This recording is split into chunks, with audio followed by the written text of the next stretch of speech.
This is the Harley Benton JB-75, and honestly, it's one of the biggest surprises in terms of quality for dollar that I've ever had on this channel, and one of just the coolest and best valued instruments I've ever played. So Harley Benton is the house line brand of instruments from Thomann Music over in Germany. They're basically centered around making great instruments for not a lot of money. And when I say not a lot of money, I mean this jazz bass is $140. The JB-75 is a traditional jazz bass style body that's made of American ash and has a really great looking high gloss sunburst finish to it. On the body you have chrome hardware, the traditional jazz bass configuration of volume, tone, as well as a bridge that keeps really well in tune and has a really nice mass to it. And the pickups are Roswell JBAs. I don't think I've ever heard of Roswells before, but to my surprise, they had a lot of output and a great characteristic with a nice mid-range punch as well. Then moving on, you have a Canadian maple neck and fretboard, which has both block inlays to it as well as a nice binding too.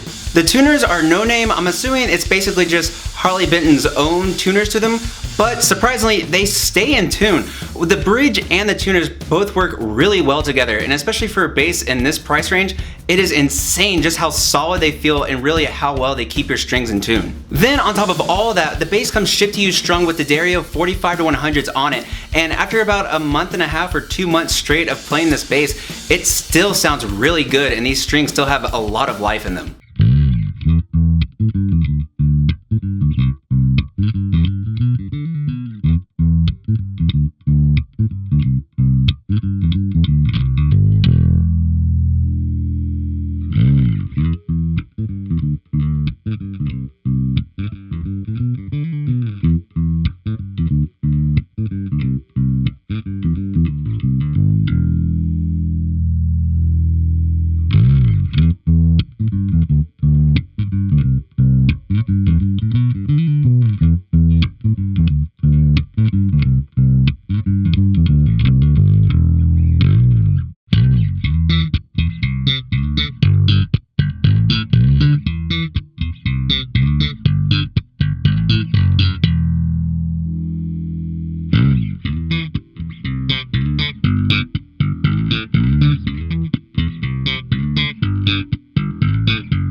Now, even though the bass is just great sounding, great feeling, it's got a really nice weight to it, as well as a really thick neck, it's not perfect. With this bass particularly, I noticed a few sharp fret ends, as well as at the bottom of the binding near the neck. It looks like someone either sanded it too much or either buffed it too much because it's just not looking great.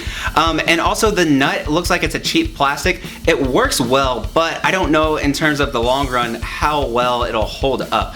But all in all, this is a $140 bass that just add what, $35 to ship it to you. So you get a $170 bass that plays and sounds like it could easily be $400. Now, if you guys are interested, I can go ahead and put it toe to toe against a regular standard Fender jazz bass just to see what they sound like. But overall, I am absolutely floored at how much great quality there is in this instrument. I would never expect a bass this cheap to sound so great, to feel so solid and play so well. It really is insane how amazing overall of a package it is for the cheap price that you get it for.